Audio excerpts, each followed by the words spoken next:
saw Michelle at Soho, and she was going on.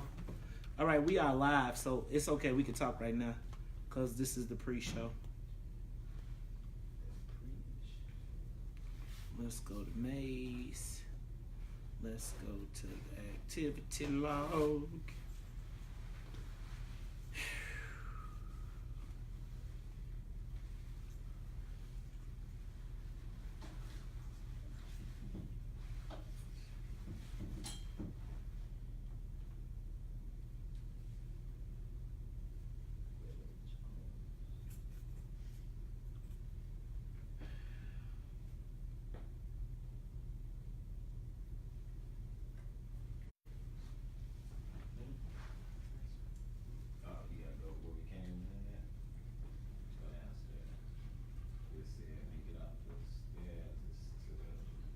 What you looking for? No, take that key right there when you go down the hallway. It's that right there.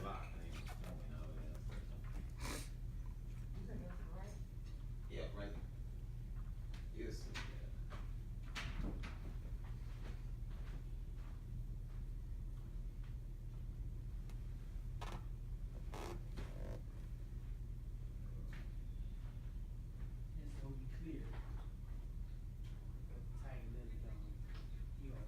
Put your joint on mute, bro.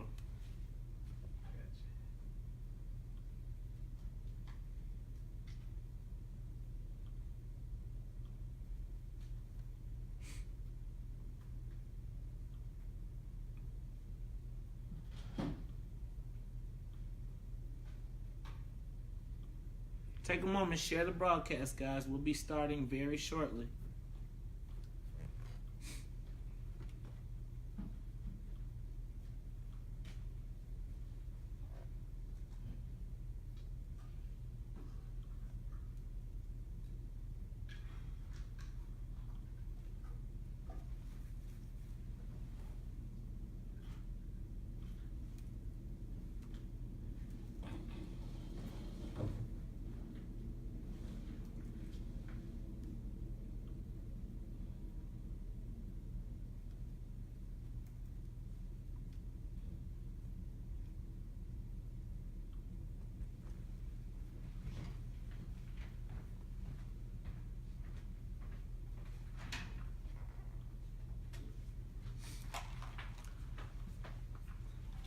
So I'm gonna tell y'all what I need. Hey, we ain't started yet. You got 3 minutes. So let me tell you what I need everybody to not be doing.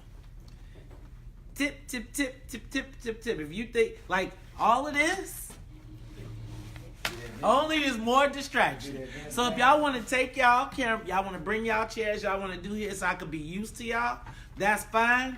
But like everybody trying to be extra quiet and all that stuff only makes people go hard. Like you never seen somebody try and open up a piece of candy real slow and it takes them an hour and it makes more noise than if you just go shh. So just get up and do your thing. But remember, we got live studio audience. Huh? Right in front of you, we fine right here. I think y'all are fine right there, but like maybe if we turn the chairs facing this way and it's kind of like a little bit more formal where people don't be getting up, turning, and maybe turn some of those other chairs so if somebody else comes in, that's all good. How y'all feeling this morning? Open up a piece of candy real slow and it takes them an hour and it makes more noise if you just go shh. Take a moment. I want y'all to share the broadcast. Michelle, look at you. You got your hair all blew out. You got your makeup on. You done switched up from your Soho outfit. You doing your... We just ran into each other. I ran into her at Soho. I was in a meeting. Hey, y'all, some very influential people asked me to join their board in regards to fixing politics in Illinois. We're reaching people, guys. We are reaching people.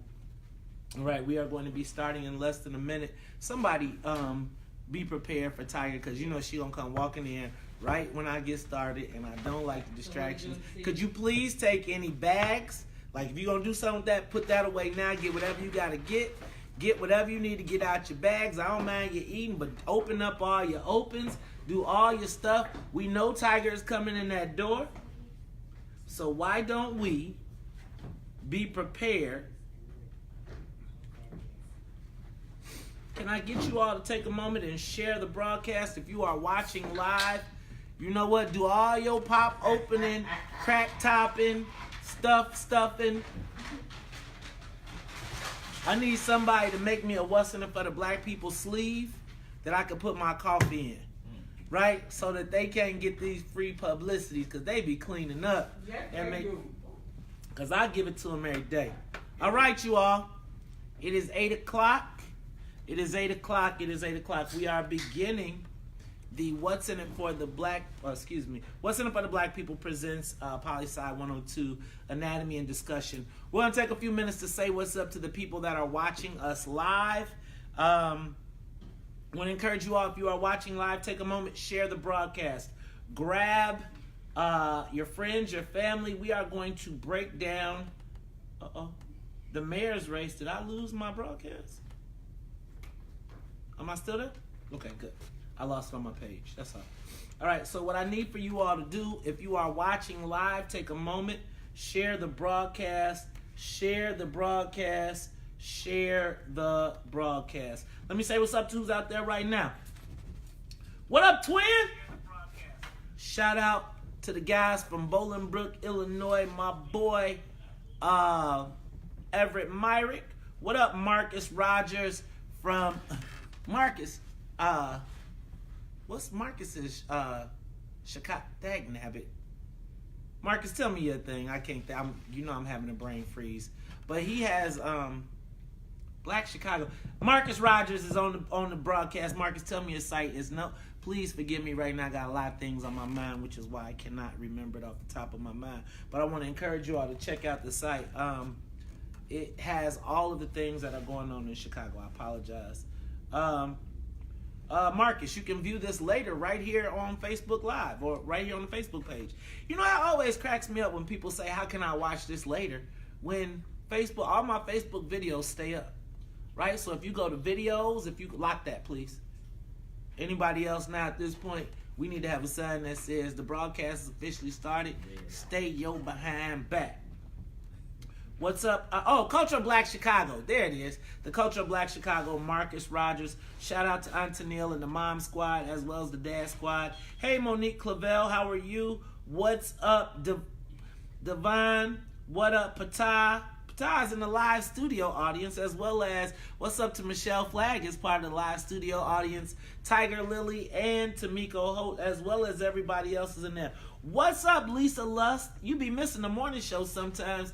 Glad you got food for thought in the evening. Well, you know you can always go back and watch those broadcasts. Shout out to Tennille, Aunt Tennille, who has got the Harlem Globetrotters in town. They've been all over the place. Shout out to Eric Russell. What's up, man? What's up, Eric Russell out there fighting on the first line? Video is available. I will figure out the YouTube piece. Give me a minute. What up, Ben Bondo? What up? Eric, we'll make it back. We'll get you back in the Lions Den. What up, Patah? What up, Kahinde? What up, Patah? I got you. Jeanette Washington, Twin, Alvin E. Norton. Hey, y'all, can y'all do me a favor? Can y'all do me one quick favor? Take a moment to share the broadcast. Cheem Dog! What's up, man? Hey, y'all, I got played, though. I just want to tell y'all just a little inside story. I feel like Chima got me with the African email. Right? So this is my joke. Shout out, no shade, Chima. But you know, when you get the email from the Nigerians and they be like, you have found your Chima sent me an email, said, I found your long last rapper brother. His name is Toby and Wigway. And if you put him on the show today, next week, he will come in the studio live for you. I'm like, I got you, dog. Then they swapped it out on me, y'all. So I ain't gonna have no Toby and Wigway, but he got the free promo on me. See how they did me? They did me like the email. Those Nigerians, you gotta watch them. I'm just giving you a hard time. Shout out to my dog, Cheem Dog. Hey, Michelle Flagg is in the building. What? Audrey Tanksley is in the building as well. All right, y'all. It is time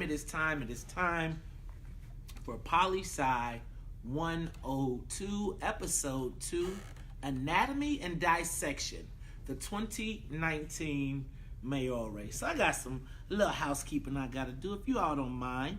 One of the things that I try to do is not freestyle. So I don't want to freestyle. I have very specific things that we want to talk about today. And today we're not going to handicap the race because I don't want to put people in order, but I am going to do a strengths and weaknesses analysis of the candidates that are actually in the race. So that's what you'll be in tune for today. But as always, let's kick this thing off. It is Poli-Sci 102, Anatomy and Dissection, the 2019 mayoral race. So first, let me welcome you all. Welcome. Good evening. My name is Maze Jackson, and I am the host of the WVON Morning Show. You can catch me every day, Monday through Friday, 6 to 9 on WVON 1690 AM, as well as iHeart. You can watch us on Facebook Live as well as YouTube if you want to join the discussion. I am also the Vice President of Strategy at the Intelligence Group, as well as I participate in a variety of other organizations. Shout out to the men of Phi Beta Sigma, Dark Side in this building. I think I'm on my wrong notes, guys. I think I've gotten the wrong notes today. So, let me go back and let me just review.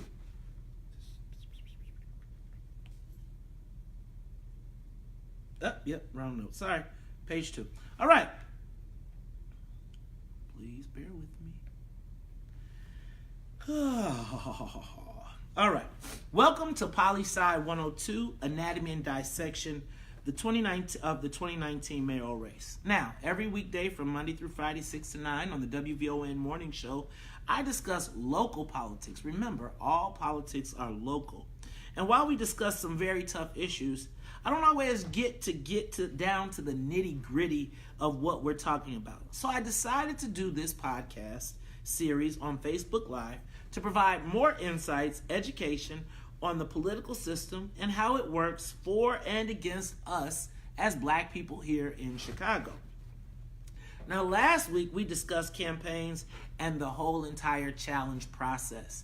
And during that time, I listed the candidates who were being challenged. Of the 21 candidates, 9 were unchallenged, 12 were challenged. Today, we're going to talk about the people who are not challenged. So, you may not hear some of the most familiar names that you expect to hear because some of those people are being challenged. Now, you know me, I am a stream of consciousness guy, so I may go a little bit here and a little bit there. But we're going to try and stay focused really on the candidates that are in the race currently. So today, expect that I will give a strengths and weaknesses analysis of all of the candidates that are in the race, as well as I will kind of lay out the scenario, kind of this week's happenings, what's happened, what's the big deals, what haven't happened, and what we can look forward to, as well as to expect, and maybe how we can interpret some of the moves and some of the actions that are being taken. Good? Does that sound like something you all are ready for? All right, well, if you are, can we get this thing started? My studio audience, can I get y'all to make some noise? Make some noise! That's right. We're getting it cracking. It is Poli-Sci 102. All right? So, let me let you know that as I do this strengths and weaknesses analysis, this will serve as an objective, or as objective as I can be, view of the candidates and where they stand now. Now, what I want to make sure that you're clear of is this is not my predictions. This is not me saying who I think will win. This is really kind of giving you an assessment of the candidates that are in the race. You've seen a bunch of names, but maybe you don't know very much about them. Well, hopefully I'll be able to give you some background, why we should be considering them, what role they can play in the campaign as a winner or as a spoiler or somewhere in between. I want to be clear, this is where they are now, not where they will end up. Remember, in the campaign, a day can be an eternity. So anything can happen. God, when you talk about anything can happen, there's so many things that we can talk about. I don't even know where to get started. So let me start with the overall premise of this 2019 election. Now, will you all be offended if I burst your bubble? Because I tend to burst bubbles a lot. But let me tell you that I believe that the 2019 election is really, how do they say it, the underlay for the overplay. I really am now starting to believe, as I thought that 2019 would be Armageddon, I don't think that 2019 is Armageddon. I think 2023 is Armageddon. And I think 2019 is the setup for 2023. Why do you say that, Maze? Well, if you've been listening to the WVOM Morning Show, then you know I've been comparing what has been happening in Chicago in the Latino community to the christening scene in The Godfather. How many of you all know what the christening scene in The Godfather was? That is the scene where Michael Corleone assumes the role of the boss of the family. And then he begins to exact revenge on all of his enemies before the family makes the move to Las Vegas in an attempt to be legitimate. Maze, you watch too many TV shows and too many movies. Why do you say something like that? Well, first of all, who is Michael? Michael, in my estimation, is Chuy Garcia. Why do you say that? Well, I'm going to start. So I have two comparisons as it relates to Chuy Garcia. First of all, I fundamentally believe that Chuy Garcia is mimicking the Harold Washington path to success. How did Harold Washington become the mayor? If you recall from Poli-Sci 101, now I want to encourage you, go back. If you don't remember this, go back to Poli-Sci 101, where we discussed Harold Washington and how Harold Washington came to power. Remember, there was the first Mayor Daley, long-serving mayor who nobody expected to go away, and he died suddenly.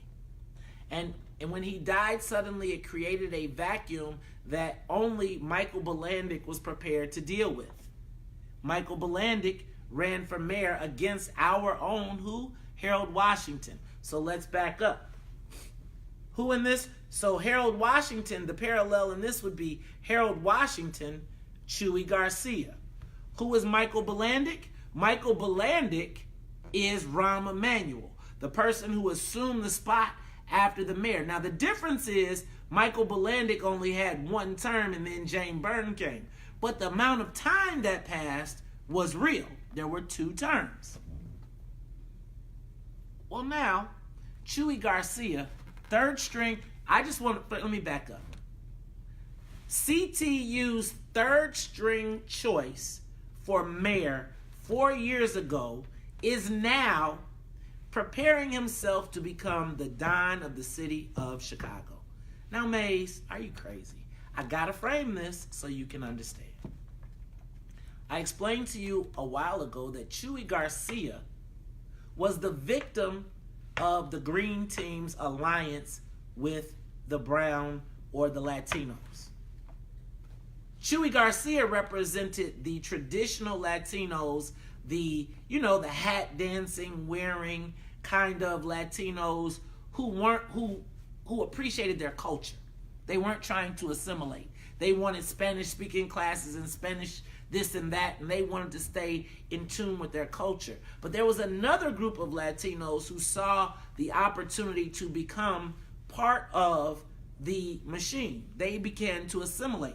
Sound familiar? How many times are Latino one generation and then the next generation they morph into white? But we'll talk about that in a different podcast.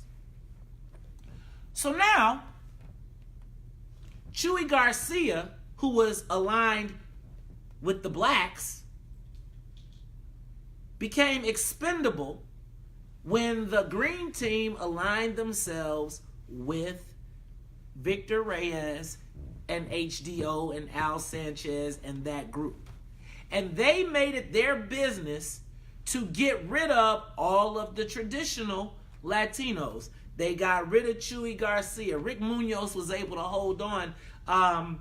My man got killed over in the, I can't think of him. He was a big activist. Rudy Lozano got killed. His son ran. Basically, the HDO wing of the Democratic Party took out the traditionalists, and they exiled Chuy into the wilderness, and HDO ran the whole joint. Well, fast forward 8 years, and Chuy Garcia is now tapped by CTU to run against Rahm Emanuel. Chuy is in a runoff and winds up losing. But you ever heard that take one step back to take 2 steps forward? Chuy took 1 step back in that defeat, but wound up leveraging himself a position back to the county board, right? After being exiled, and then from the county board position, used that opportunity to build up an audience that was ready for, and then connected with Bernie Sanders and this whole group of progressives. And Chuy essentially became the head of the progressive movement in Chicago. See how that worked? And he used the Harold Washington piece and waved it all in front of y'all. Y'all was like, oh, we with the background. He down with us. Well, now look, right? So now, fast forward. I just want to put you guys in the frame of mind. So Chuy Garcia was in that same race, and so was Willie Wilson. Okay? Extrapolate what happened to Willie Wilson after that race. Extrapolate what happened to Chuy Garcia after that race. Willie thought he was the kingmaker. Didn't happen. Chuy Garcia has now negotiated a place in Congress, taken a seat away from Ed Burke's brother, about to take another seat from Ed Burke, as well as is now going back and killing all of his enemies. Remember this Acero charter school situation. I just need to tell y'all this. Acero used to be Uno. Who took Chuy out? Uno. Now where's Acero? Out. And did you notice who was standing at the press conference as Jesse Sharkey from CTU was standing there? Chuy Garcia. Who was taking the wax? Anaya, the new county commissioner, Miss Anaya, taking wax. Why? Because the person that runs Acero, was a member of the progressives. Now, he cut Juan's throat, Juan Rangel, who Juan was his mentor. But he saw an opportunity to run a multi-million-dollar school system, so they shanked Juan. And they took it over. But guess what now, guys? Guess who's back in town? Chuy Garcia. And who's his partner in crime? CTU. Now, let me give you, just real quick, because I feel like I'm going a little bit too far, but I need for y'all to understand. So, understand that Richard Rodriguez and Uno made a fatal mistake when they allowed CTU to come in and organize their teachers. The whole thing about Uno schools was, we ain't letting none of these American politics get into us. When Richard Rodriguez, in an effort to hold on to power within the schools, gave CTU the right to organize their schools, it gave Chuy the foothold to come in. Now, I need for you all to understand that the Latinos do not see these schools for their educational purposes. Don't get me twisted. They see them as a base of support in their area. What is the quickest way to get some parents fired up? Mess with their kids. So now imagine, as Chuy has now taken over, as Rodriguez has conceded in the Acero charter schools, they now have their foot in the door. Remember, the sticking point of the Acero charter schools was they wanted them to be sanctuary schools. So now, and Acero was like, we're not worried about that. Well, Chuy is now, because remember, Chuy is making the move to increase the Latino vote. Why is he making the move to increase the Latino vote? Because they want the remap in 2020. In 2020, when the remap comes, what Chuy is liking to have happen is to have all of the undocumented immigrants counted And then we will lose black wards, Senate districts, and state rep districts, as well as potentially a congressional seat, Danny Davis. That is the overlay for the underplay in 2023. So let all the dirty work be done. Remember, let me just take you back to Harold Washington. Remember, Harold Washington got his butt whooped, and then he went back to Congress and ran away with Congress, and everybody thought he was great. And then he came back.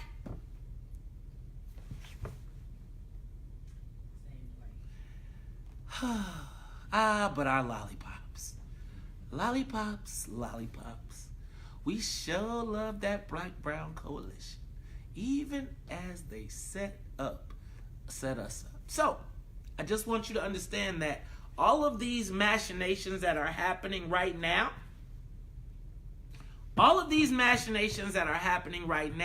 are to set up to do all of the dirty work so that when he comes back, everything is laid out. He's got his aldermen, he's got his county board, he's got his schools, he's got his parents, and now he's got counted undocumented immigrants who Anna Valencia gave city key cards to vote.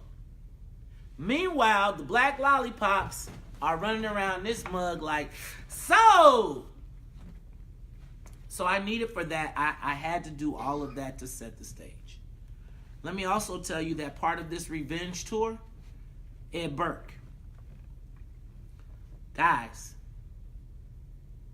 I want you to pay attention that right now, with everything that is happening with Ed Burke, you have heard, the only people you have heard speak are Chewy's people.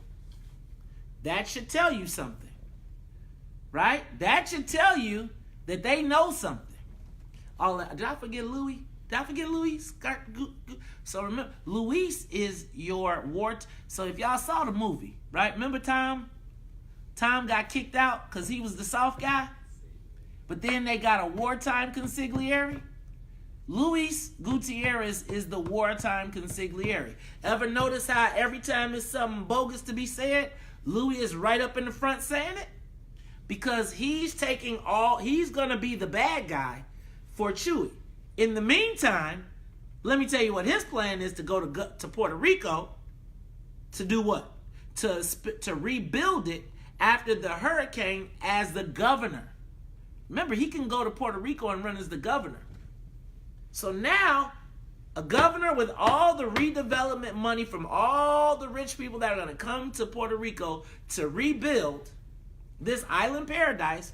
Remember what happened in New Orleans?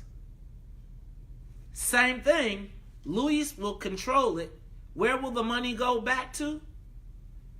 Chicago, which is untraceable. Y'all don't want, that's too much for y'all though, so I'm gonna stop because I got y'all way too far down the path. I'm telling y'all too much. Am I telling y'all too much?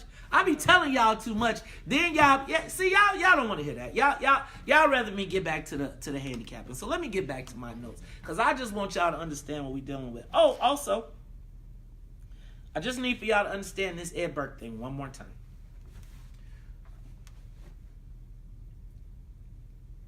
Ed Burke being under investigation like this during the time that he is running for office only sets the stage. Black folks vote for people under indictment or under investigation. White folks don't. Black folks be like, I got family with charges. Till you give me a conviction, I'm straight. But understand that this is by far. Did you see when Mayor Emanuel, he punked Mayor Emanuel? So I'm going to tell you all, though, that the thing with this, the reason that nobody wants to test Ed Burke on this besides Chewy and those guys is, y'all understand what Ed Burke's job is and his role in the party is? He is the head of the Judiciary Committee. That means that every judge that has ever been made in Cook County in the last 40 years, including his Supreme Court Justice wife had to go through his committee. To become a county, a federal judge, you have to start at a local level. Ed Burke made those people. So right now, everybody's scared because nobody believes. But I'm just going to tell you that I think that there are some real issues, and I don't think that we've ever seen the feds come into a place and paper up everything. But the other key part was the Pete Andrews piece. And I really would love to talk to y'all about Pete Andrews and my experience with him, because he sure don't like black people. Like, I'm telling you. Like, bro, think about when you are a multimillionaire and you move to Mount Greenwood. You are a multimillionaire and you move to Mount Greenwood. Remember, Mount Greenwood is where 40% of the people voted for a Nazi. That should tell you what they think about you. But I'm going to let that go. All I'm telling you is, guys, there are some real plays going on, and this game is being played at a higher level than most people recognize. Now, I'm going to be interested to see how this Ed Burke thing works out. I'm going to tell you that I believe that he may step down, but I'm going to tell you that, y'all, if you have ever heard me say keep a file, I learned that from hearing about him. I always take the picture. I always grab it, because you ever wonder why nobody ever messes with Ed Burke? Because he got a picture of your worst moment all the time. So, be interested to see how that works. Okay. I have officially given you all too much. I think I should end the broadcast right here, because I done told y'all too much, and y'all like, man. Okay. So, all right. Let's go to, okay, so can I touch on one more big issue that occurred this week? And I guess I want to talk about this only because I feel like it was interpreted in a way that I feel like it was offensive. So let me go back and say that I always want to tell you guys that I am a political operative, right? I am a political operative, consultant, etc. What I try to do is to give you insights, not as a journalist. So the fake journalists that put the fake profile pictures on my page, trying to talk from a perspective of a journalist, I am not a journalist. I never purported to be. I'm not trying to be. Let me start there. As a political operative, I see things that I would exploit or try to cover up. I share that information with you regardless. I think that when I share the information, it is an opportunity for us to learn to do better. I also think that there needs to be a code of conduct between black candidates so that no one destroys someone in case they don't make it. But I'm also going to say, man, here's an opportunity to learn. Here's something that we need to look at.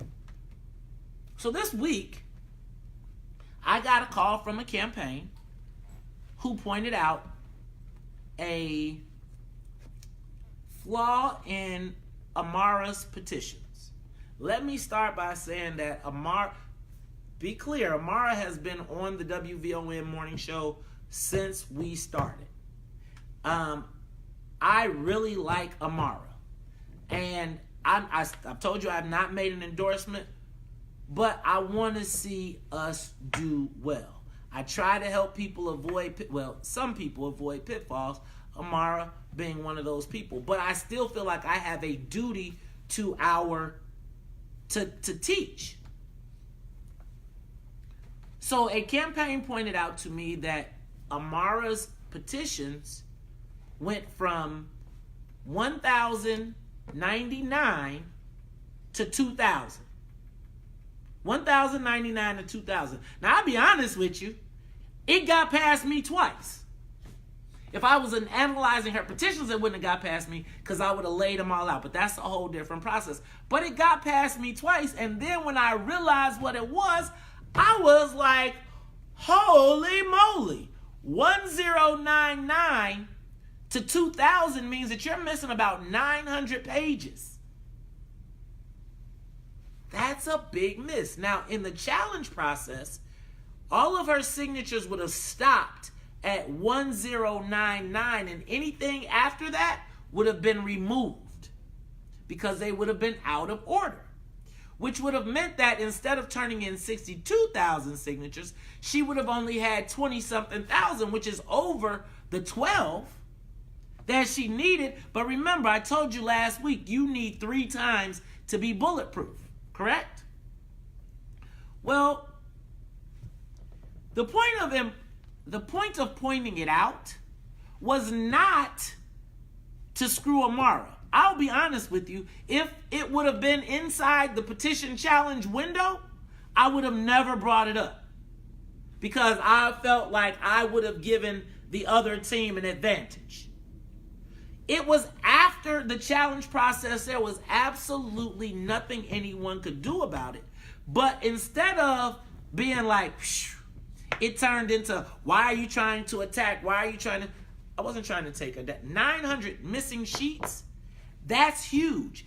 And I'm going to tell you that if Amara wins the election, there will be people who will be fired over that. Or at least so I thought. But the other part was, I thought that in talking about a code of conduct and not destroying a candidate, that it was big because LaShawn Ford said he would not challenge any petitions. There was a person, not LaShawn Ford, but a person from his campaign who showed me the issue and was like, man, we had her, but LaShawn wouldn't attack. I thought that was a big deal, and I felt like it should have been shared because it was an example of the honor, right? Now, multiple people, it turns out, saw it. Well, not multiple. The Ford campaign as well as the Preckwinkle campaign. So I understood why the Ford campaign didn't do it, but I could not figure out why, if Toni Preckwinkle had 200 people working on her petitions, why they would not have challenged that. And then the phone started ringing and the wheels started turning. And ultimately, it made the most sense that Toni Preckwinkle knew about the miscount, but Toni Preckwinkle assumed that she will be in the runoff. So in assuming that she will be in the runoff, what her concern was that she did not want to piss off the millennials by knocking Amara off the ballot. Remember, that was because the millennials, regardless of fair in the game or not, they ain't trying to hear that. So now, can you imagine being in a runoff with this volatile millennial audience that you just kicked their candidate and Chance's candidate off the ballot? All of those people would vote against you regardless. So Toni Preckwinkle made a strategic decision, this is what my inside sources say, to let Amara remain on the ballot with the understanding or the hopes that at the end of the day they could get the black girl magic going and move Amara over to Toni Preckwinkle. But if Amara didn't do it, who was Amara's biggest supporter? Chance the Rapper. Whose Chance is dead? The chairman of Toni Preckwinkle's re-election campaign. So if, in the case that Amara didn't go, where do the millennials go? With Amara or with Chance? I still put that to the side until David Axelrod announced that Amara was the candidate to watch. Now, you know, the white folks get to saying, but David Axelrod says she's the candidate to watch. Y'all remember? Everybody saw that this week? Okay, so David Axelrod said that. Let me read you a headline real quick, though. Right? Because who's Amara's biggest supporter? Can you please turn that off? Whoever got their thing on. I want to read a headline to you.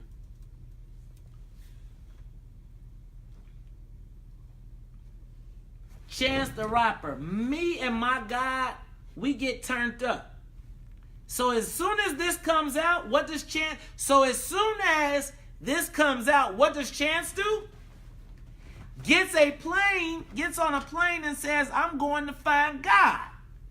In the middle of a campaign? Can't let the millennials get too excited.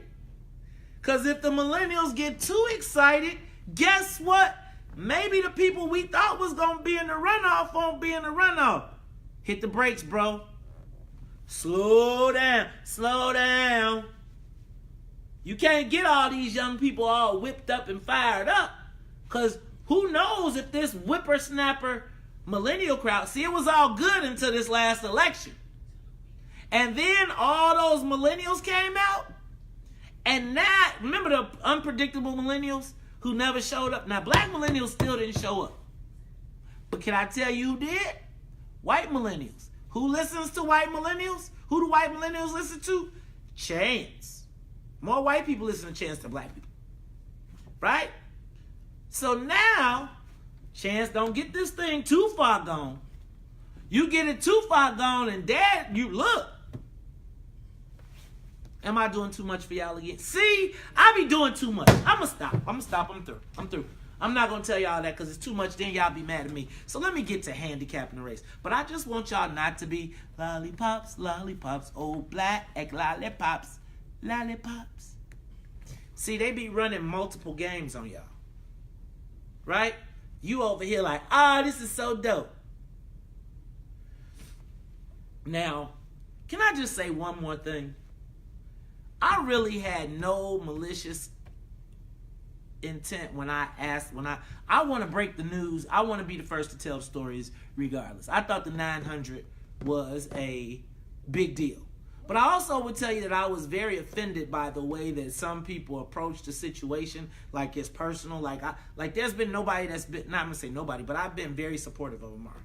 But I also feel like black folks, we have to learn and we have to do better. Now, I would hope that people would be smart enough to let sleeping dogs lie because I don't want to start doing research. Right? You don't want to make me start doing research because then I'm going to have somebody count every single one, regardless of the multiplication. So let me just tell you, because I don't want no problems, big fella. But don't try to question my integrity on this because I will ask and I will go. And then you're going to be mad because you know, it's a big 900 sheet gap, 62,000. So you got, and let me just say this last thing and then I ain't going to say nothing else on it, but don't mess with me. At being a person who has gathered signatures for petitions, I've never gathered a round number. Ever. There's never been a time that I gathered exactly the number. And let me just tell you, as a petition person who takes pride in petitions, I know exactly how many signatures I am turning in. So, if I'm turning in 62,498, I know that number. Period. I don't know big 000. I've never, ever, not one time in my life turned in 3 zeros at the end of petitions. Never. Now, don't make me start thinking. Don't make me start concentrating. Don't make me start digging deep because the truth is always verifiable. Bam. I'm through with that. I'm going to tell y'all, though, that if Amara is in the runoff or wins for mayor, that moment right there will be the moment. You ever watch a football game and remember when Matt Nagy called the timeout before the Bears went in on halftime 2 weeks ago in the Giants, and it was like they scored a field goal and the next thing you know, it was like, dang, we had this thing won. Tony Preckwinkle, somebody is going to kick themselves when this happens. All right, so let me get down because y'all done had me burn up the whole dang on show. All right, let's handicap the races.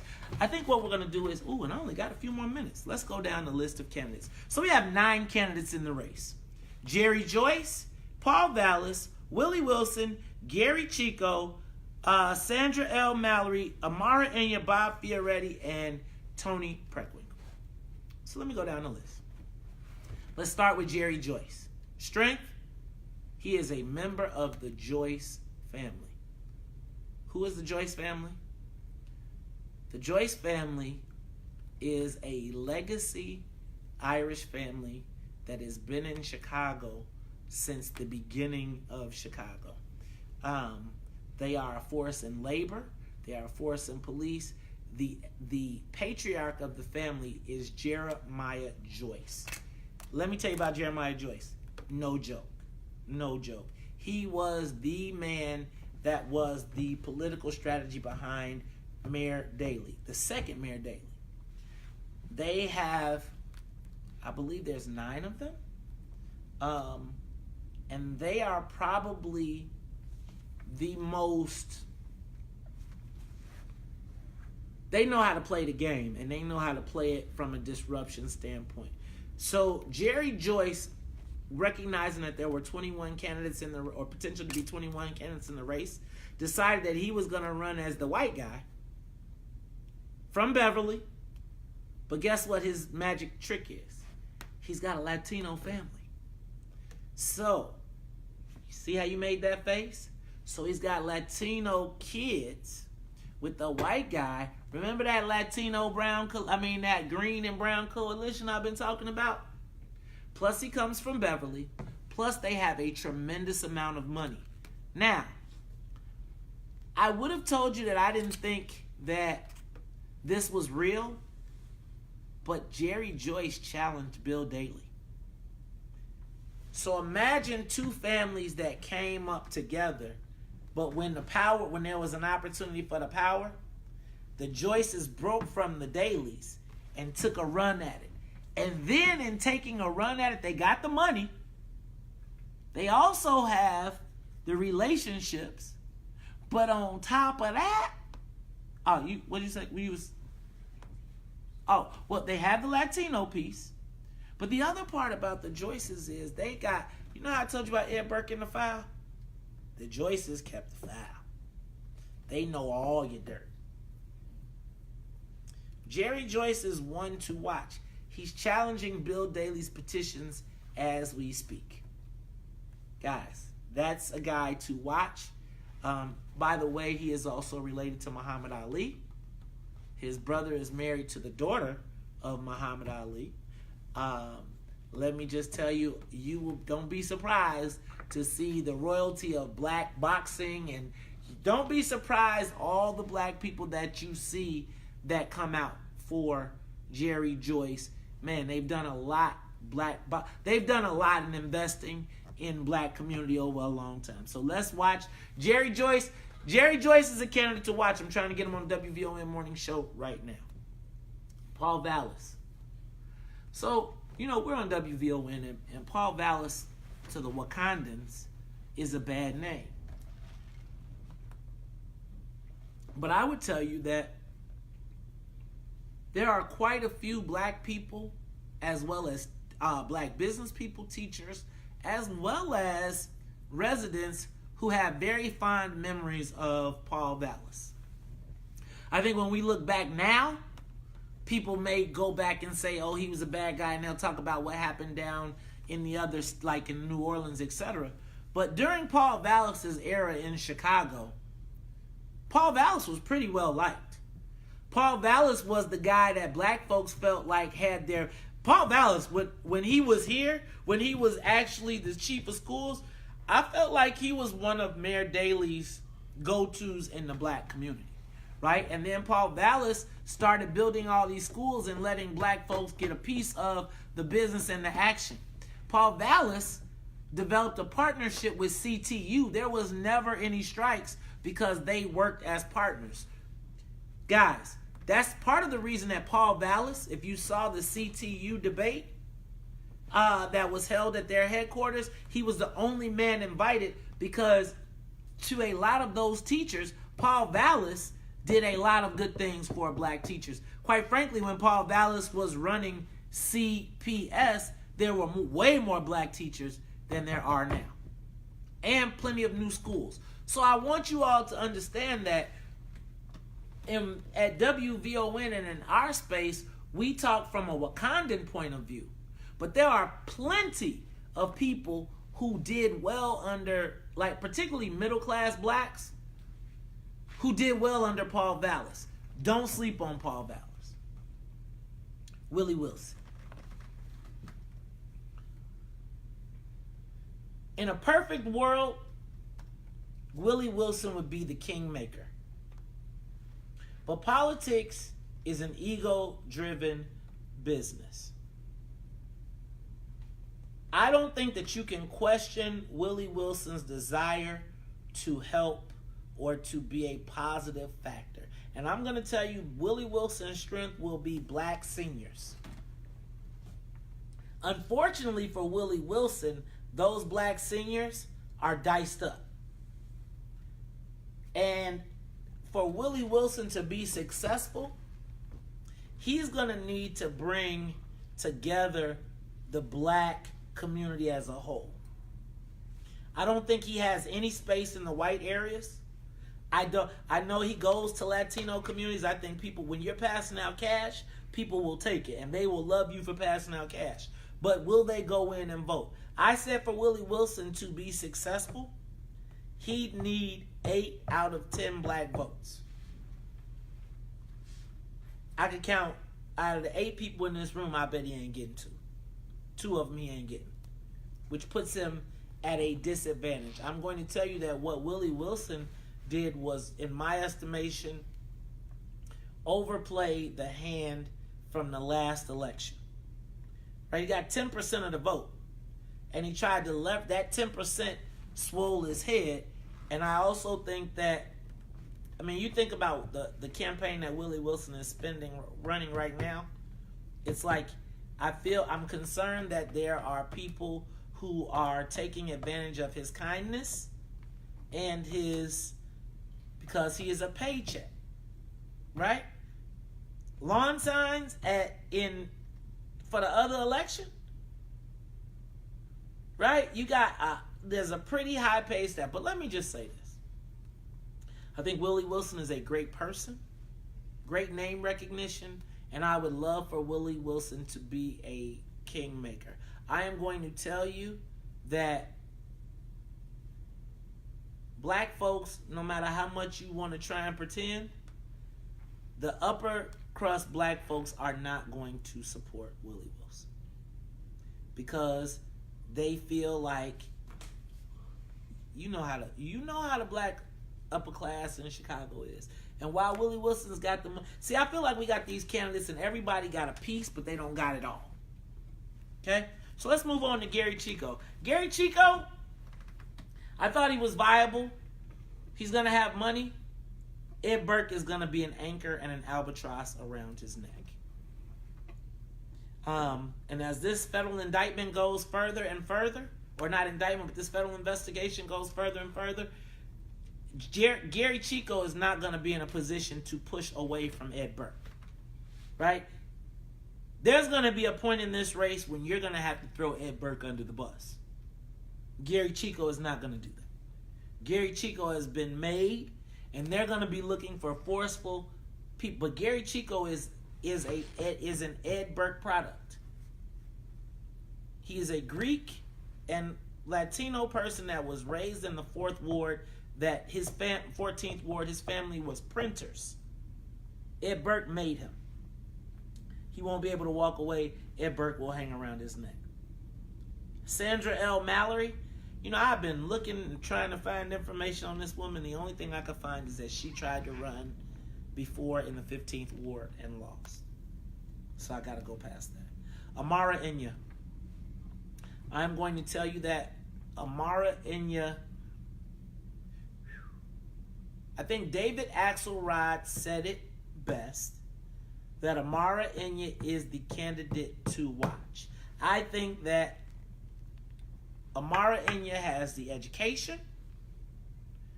She has very good talking points. I'm concerned that she's a bit Wakandan in that she's very idealistic and very high-minded, not in a bad way. I'm going to tell you that my concern is that I think that we are underestimating the disconnect in the diaspora. Can I put it that way? I want to make sure that I'm clear. I'm not trying to be offensive. I think that we are underestimating the disconnect between blacks and Africans in this country. It's scary, but I have heard it from more black women than I can imagine. So I want to be clear. I'm not telling you that's my problem. I'm telling you what I see. I'm telling you as a black political consultant, there is a disconnect. And unless there is a way to bridge it, I think that people are underestimating. And I just got off a car with a complete random stranger, and they was like, I don't know, da da da. And then when they broke down, they went to a place based on the name. Now, I think that I think Amara has a great opportunity. I think somebody pointed out that white people like Africans. They don't necessarily care for black people. And so that same David Axelrodishness is something that people don't understand when you're white. Right? Like they know why, they understand, but they can't articulate it and they can't say it. And so my advice to the Inya campaign would be honest about that and make sure you've got surrogates that can handle that. As a sidebar, how about the fact that today we also found out that Amara picked up former WVON morning show personality and ABC7 reporter Charles Thomas as her new senior advisor. Now I'm hearing that senior advisor is in senior citizen advisor. I'm not saying that in a foul way. I'm saying that in a way to connect, to bridge the generational disconnect, right? Because you see that the campaign is very heavily millennial led, but that is going to be a challenge. And so I think that she made a move today to secure someone who she brought could bring that in. Remember, this is a game of addition and multiplication, not subtraction. So it'll be interesting to see how that plays out from the standpoint of, again, the intergenerational connect or disconnect. Bob Fioretti, I think Bob Fioretti is completely put in the race. Stop making that face. I believe that Bob Fioretti has been put in the race by Reverend Dr. Willie Wilson as an attempt to split the white vote. But it also, I'm not going to say that, again, I need for y'all to understand, Bob Fioretti got 40% of the vote in the city of Chicago against Tony Preckwinkle. Now, if he can get that 40% or even 10 of it, Bob Fioretti's in the race. He's got some name recognition. And again, guys, I need for y'all to understand that in a race with 21 people, 6 points can put you in. 6 points. I'm really mad at myself for not running. I really am. Because I know I can get 6% of the damn vote. But that's okay. That's neither here nor there. Let's talk about John Kenneth Kozlar. John Kenneth Kozlar is a Canaryville native. Did I get that right, Double J? He's a Canaryville native, right outside of Bridgeport. So he ran against He ran for alderman twice, actually, and in an embarrassment to the Daley family, he actually took Patrick Daley Thompson to a runoff in the last election. Now imagine a Daley being in a runoff in the 11th ward. That was pretty deep. But I wouldn't be surprised if Kozlar is running for mayor to keep him from running for alderman. I think it would have been a great... I don't think that anybody anticipated Rahm Emanuel stepping out. But you know how it works in Illinois, up and out. Like, if I think you're going to be a threat to me, let me get you something bigger, something better. So it'll be interesting to see how that works out. Now, let me tell you, Toni Preckwinkle is also on the ballot. Her strengths: she is the party boss. She's the head of the Cook County Democratic Party. She has been a long-serving elected official. She has the appearance to white folks that she controls the black vote. But the interesting thing is, she has not been able to solidify the support of the black committeemen. All of the black committeemen who purport to her as the chairman of the Democratic Party. Can I tell you that the more and more that Toni Preckwinkle... Let me back up. So she has not garnered the support of all the committeemen, but what she has done is got the support of CTU. Overlay for the underplay. Chewy, you get it now, and I'll give away everything until you... So Toni Preckwinkle has now the endorsement of CTU, who was just working with who? Chewy Garcia, to expel Acero, as Toni Preckwinkle is 70-something years old. Hey, brother, you take it. I'll give away everything in the house. You can have... I will give away the whole entire house. And when you come back, you can have it. Just stay out this race. What does CTU do? What does SEIU do? They kick in $1 million and then they go help Chewy and say, go to Congress, we'll give it to you in 4 years. Now, I'm going to tell you that for black people, if you are not the special black, your whole joint will be traded away. I know people are going to find this hard to believe, but the most black senior positions being held by black people in history of Chicago has come under Rahm Emanuel. Fire chief, we talked about in the morning show today, the fire chief had his assistants calling us niggas. Oh, I can say it on this, niggas. Right? You got the fire chief, you got the police chief, you got the water department, you got a lot of spots. Toni Preckwinkle got money, but the money she's got is to go on air. Because what did Bill Daley do already? Go on TV. Bill Daley is locking up all the corporate money. And I'm going to tell you what's getting ready to happen. SEIU and the teachers went to Toni Preckwinkle. You know what that's going to make? What's going to happen on the converse of that? All the money is going to go to Daley. All the wealthy financial people, they're going to bet with Daley because they don't want to see us turn into a socialist town. What is Toni Preckwinkle? What is the first thing that she's going to do once she gets in the city council? Give it to me, Michelle. Remember this?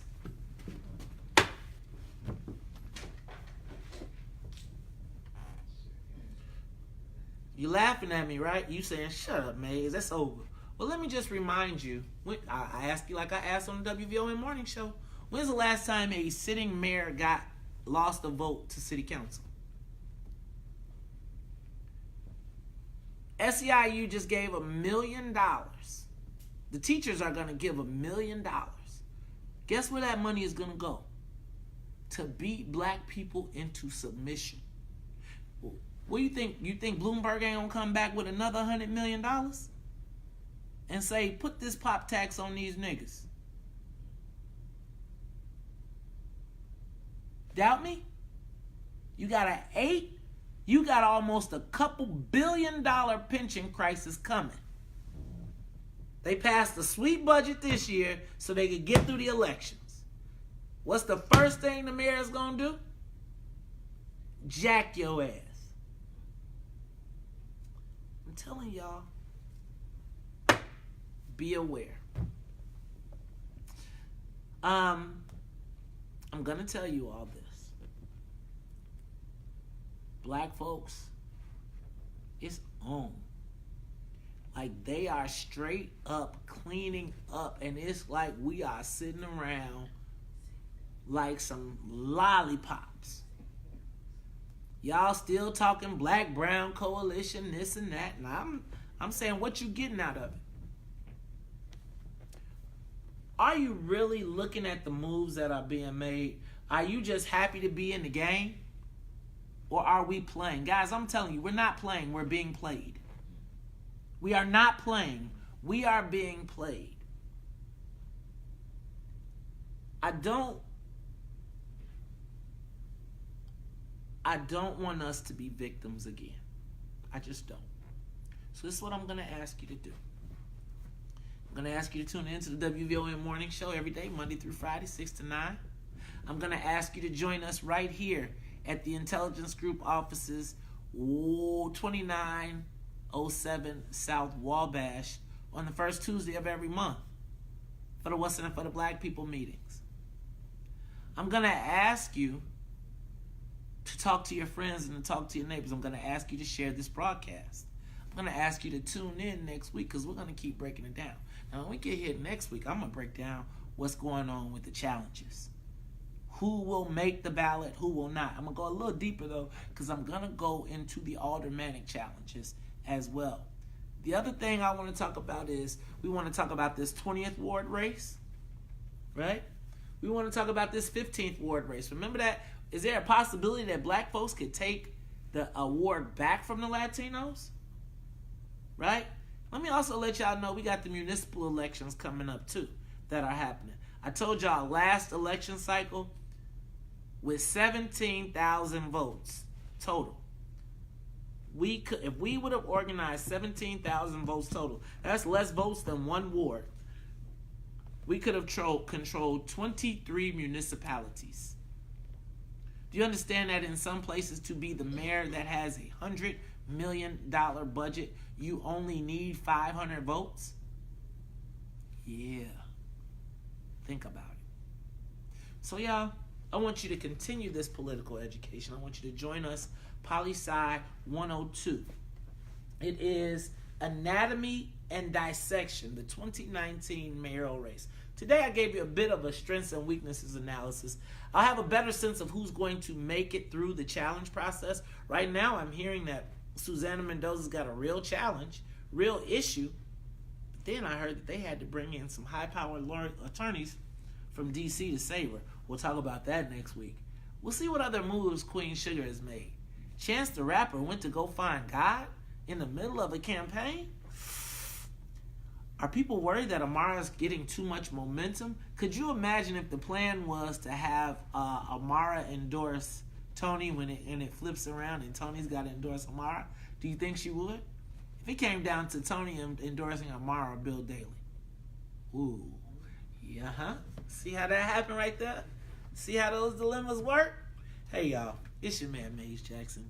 This has been Poli-Sci 102, Anatomy and Dissection, the 2019 mayoral race. You know what? I do have to get out of here, but I did promise question and answers. So I'm going to give you 10 minutes of question and answers. Anybody got questions, answers, comments, concerns, let me know. If you are tuned in with us, I appreciate you, everybody watching. Shout out to Sharon Holman Mayfield. What up, Essie Elamenza? Think about that. This fool said he taking a sabbatical. Okay. What up, Sharon Holman Mayfield? Let me go to the rest of my list. Anybody got questions? Questions? Comments, concern? Are all hearts clear? Let me get to I can't seem to get it open. They don't want to show nobody no love. All right. Hold on. Did you all enjoy the broadcast? If you enjoyed the broadcast, you got to show me some love. You got to say something. All right, here we go. Tamiko, Patah, Michelle, Essie Alamenza. What up, Tiger Lily? What up, Carlotta? What up, Sharon Holman Mayfield? What up, Dennis Evans? What up, Roberto Sepulveda? What up, Patrice Roberson? What up, Carol? Zuia Zach. Hey, Dennis, you gotta leave and go to the butter body party? Oops, I'm sorry. I know the alphas be doing that. What up? Sorry, just jokes. What up, Kahinde? What up, Nanette? What up, Rhonda Bonner? What up, Francis Lake? What up, Carol Zwiazak? What up? Mike Brown. What up, Maisie Harris? What up? Devon. What up? I got y'all. Okay, I got all y'all. So thank you all for tuning in. Any questions? Any questions? Comments, concerns? All hearts clear? Okay, I'll take the questions in the building. What's up? Go. Oh, You can read why it. do you think CTU made an endorsement so early? Because the fix was already in. They were all, so I feel like CTU made an endorsement. Once they got Chewy not to do it, they weren't part of the whole deal. Chewy, give it to Tony. You are older. Let her have it. She'll take all the BS votes, get the budget all together, do all of the terrible things, and then you can come in. That's why. I think SEIU and the teachers were the negotiators and the brokers, and they had the money, and they said, we giving it to Tony. We giving the millions, and once they realized that, they just had to wait the time out. Go ahead. In light of the previous lawsuit, the man that sued his union for pretty much just giving candidates money and he didn't agree to it, how does that play on them doing the same thing? Say that again. In light of the lawsuit where the man... Oh, so the lawsuit gives you an option, right? The lawsuit says you can opt out. But how many people... You listen to the WVON morning show, so you get it. If I am SEIU and I'm the rich white people that are making $200,000 and I'm representing the $9 an hour people, I can't let them know that. So they ain't really telling them that. They're not saying get out. Like, would you tell somebody they had the option to be free? No. Hell no. So it's like, yeah, you heard that, but that's like Bruce Rauner tried to take your union away. Right? That Bruce Rauner couldn't take my union away. Do you know you can get your money back? Wait a minute. That's what happened. More questions? Anybody else? Anybody else? What about the campaign of J. Mal Green? I hear you mention him. Well, he's not on the ballot. But let me say this. J. Mal Green, very early on, said some things that I was offended by as it related to Amara's petitions. I think there could have been some truth in what he said. And so I think there could be some truth in what he said. I think he did it with sour grapes, but I think potentially that there was. I think he should have done it a different way. I think if he had a problem, he should have officially done his challenge. But again, I do feel like there is either lack of resources or campaign honor, I don't know. But I do think that J. Mal Green said, since we just gonna say numbers, I don't think he's gonna make the ballot. He only turned in 13,000 signatures. And I'm gonna tell you that if J. Mal Green would have ran for alderman or ran for a lesser position, he would have probably won. Did he say it after the challenge period or before the challenge period was over? He said it before. He said it on the day it was filed. Actually, and I actually japped on somebody this weekend and didn't realize that he said the same thing. Kyle Hillman said the same thing too. Like, he just said something, and then there were people who were there on filing day, and they were like, these stacks don't look right. If you saying you got 60 and this person saying they got whatever, this don't look right. But it's like the number was so great, nobody was even really finna mess with. When you say 62,000, it's like, man, I ain't got no 200 people to go through it. But I'm gonna tell you that I am no longer naive enough to believe that only one person saw that. Exactly. Thank you. I'm going to tell you that I'm not naive enough to believe that only one person saw it. I'm going to say that people made a strategic decision not to do it. Now, I think that the mistake of the campaign on the flip side in responding to that, if they chose, they didn't even respond to it. I feel like it'll come back. But they should have responded to it and said, this is the number that we filed. Right? It was a numerical mistake, but here's the number. The challenge becomes if somebody goes through and counts every one of them signatures, because it wouldn't just be a misnumbering mistake then. If it ain't 62,000, then it's not a numbering mistake. It was intentional. Exactly. I'm not going to go down that path because I'm not really trying to do. But I'm saying don't insult me by calling me a jet. Don't say I'm doing fake news. Don't just be like, man, we caught a blessing. Because if it was me, let me tell you how it would have went. I would have taken every petition and I would have laid them out in this. We did that in this office with the petitions. And it would have been in stacks of 100. 1, 2, 3, 4, 5, 6, 7, 8, 9, 10. 1 through 100. 101 to 200. And at that point, you would have seen a glaring hole. You would have said, I'm missing 11, 12, 13, 14, 15, 16, 17, 18, 19. How do you get to the number that you came to if you didn't count them all individually and you melt? Because the Board of Elections doesn't verify that. And I don't even want to go down this path. It just pissed me off that people try to question my integrity when it's like I've been trying to be helpful the whole time. If you listen, I save you $20,000 just talking. If you paid attention on every show, I'd be like, did you do this? Did you think about this? Watch these people here. Bam. All stuff that I would charge people for. Man, I love Amara. I want to see her be successful. But I also want somebody to not be like, can you imagine if the thing would have came up short with everything that happened last year? Right? If they would have came up short with everything that happened last time, they could not come up short. Now, I'm going to let that joint go. Leave me alone. Let's let it be. But the next mug that come on and be talking crazy, you going to make me do the Maze Jackson. You don't want the Maze Jackson because I'm on your team. I'm just saying, like, right now, if you saw the play that was the key to the whole game, and you didn't say nothing, everybody, you didn't even know nothing about that. Shut up. Right? I just told you what was the key to this election right now. If you could have got off the ballot and you didn't, shame on you on your strategy because her stock is rising. And so that's really the point. It ain't to drag her down. It's to be like, sucker, you don't know if that was a good strategy. We'll know at the end of the game.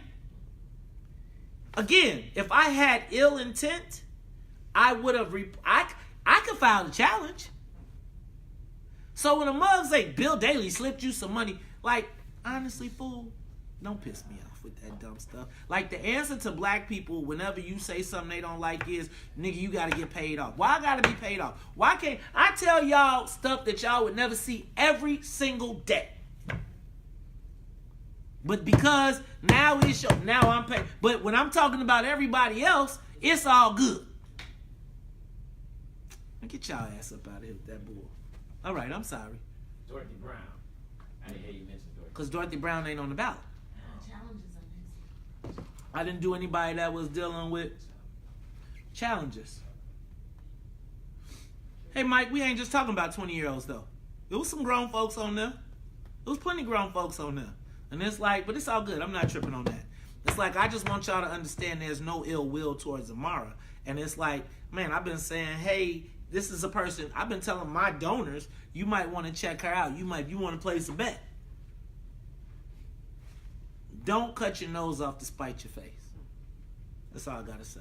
All right. Any other questions, comments, concerns? All hearts clear? Huh? All right, y'all.